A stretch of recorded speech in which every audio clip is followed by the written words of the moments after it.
Hey everyone, Once Bitten here. So this is a studio update for December 2012, and I kind of surprised myself. I think I would have assumed that I'd be working on Empire right now, but I don't know. I just got excited about making a little more progress with my Beastmen army, and so I thought I would use the studio update to talk a little bit about the painting that I've gotten done.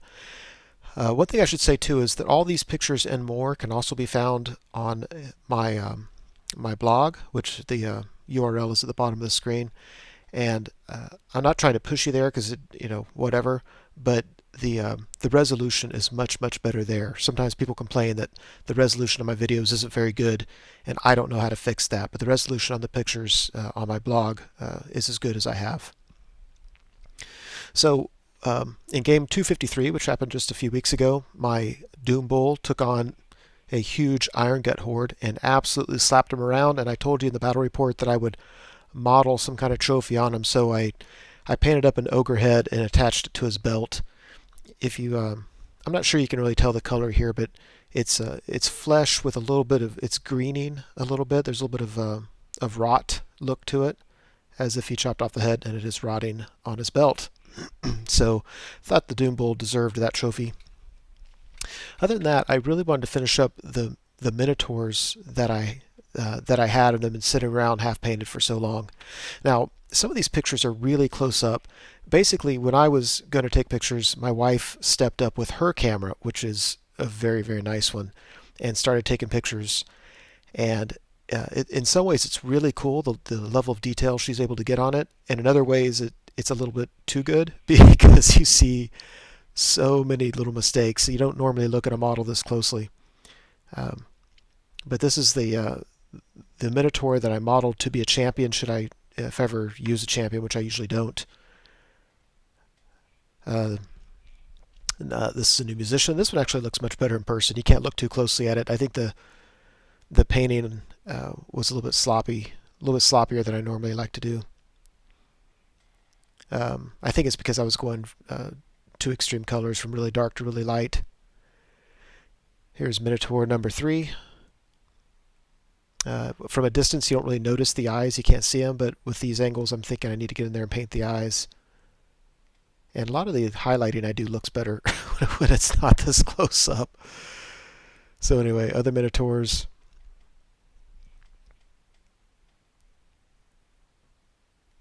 And here's Minotaur number 5. I think it's the only picture of him.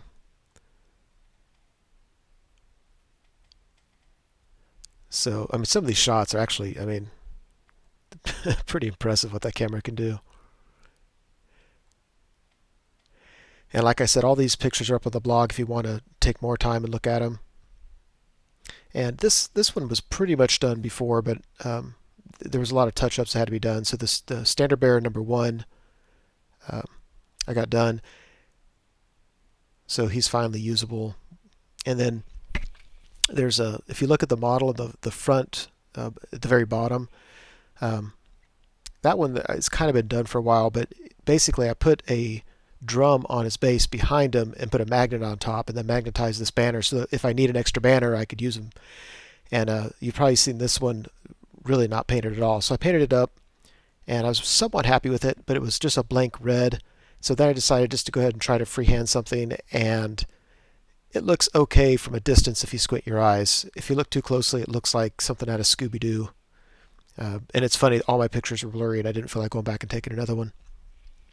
So in addition to finish up the Minotaurs, I was finishing up the Minotaur pulled chariots. As you probably know, I have 2 that I've been using for a long time that are, for the most part, finished. And then recently I have been working on 3, and then I've been proxying other ones. So this is the work on the 3 that I have the Minotaurs for, and just finished painting the models and gluing everything on there. Chariot number 2. And these Minotaurs were already painted when I bought them. I kind of tweaked them a little bit, but like this one, the eyes were painted and it's kind of cockeyed, but I kind of like it because you look at him, it looks like he's kind of looking up at you instead of his foe. So and if you notice the driver, he's an old Pestigore model with his right arm is mutated to some tentacle looking thing. It's kind of funny. And then chariot number 3. Yeah, so there's that. So really what I've been working on here really is trying to get up to 8 of these Minotaur pulled chariots. So now I'm finished with 5. I finally got the last chariot I needed. So I have 3 more chariots, and I should be receiving the old style, some more old style Minotaurs sometime this next week. So as soon as I have 3 more of those guys, I really have no excuse. I should be able to finish up the 8 chariots. Then I can have my all Minotaur army with this being the core.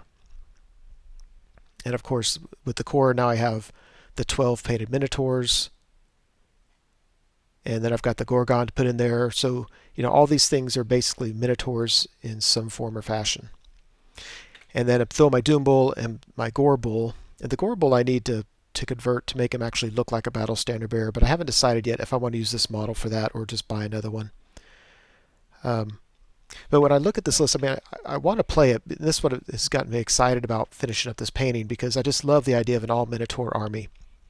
I think it's kind of fluffy. I don't know how competitive it would be. I mean, I think it would do well if somebody showed up with 1 or 2 hordes, as long as one was not a very good one, and as long as their elite one wasn't too high of strength. I'm thinking strength 6 or 7.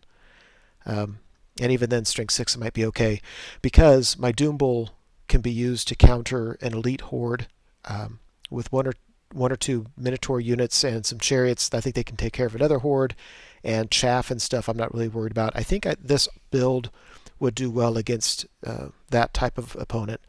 Any kind of multiple medium unit or multiple small unit I think I'd be okay against. And I really think a cavalry heavy army I'd be okay against. I mean, for the most part, I'm a strength 5 army, which can punch through armor enough. My concerns are that, one, anybody who brought cannons would just devastate me. I'd be especially concerned about him just taking 1 or 2 shots to kill some Minotaurs, and then he could start sniping my characters.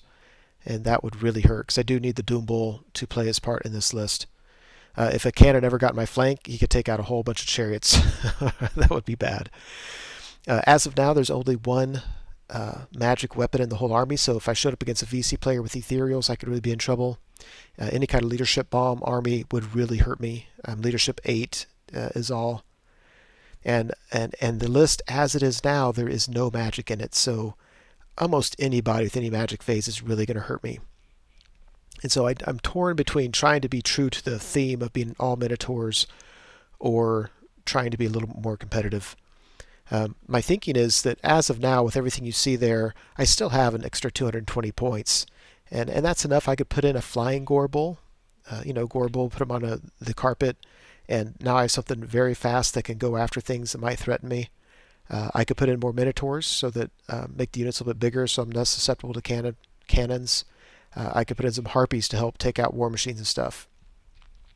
Another thought would be to give up on being purely themed Minotaur, take out the Gorgon, and use my trick of taking 2 level 2s, which you have a 92% chance of getting the spell where you can summon a Gorgon behind their lines. And if I went that route, there's points available. I can take the Chalice of Dark Raid, which helps with 1 shooting phase. I could take a Dispel Scroll. I might be able to get in a level 4 and those 2 level 2s. Although I may not be able to take all the bells and whistles with them. So that's another option too. I mean, if I did that, at least I'd have some magic defense and some way to counter some of the things I might see. So I'm really kind of torn, and I'm open to if anybody has any creative ideas, things that I'm not thinking about that to keep the army true to its theme, being a Minotaur army, but yet being able to stand up to some kind of magic and shooting and stuff.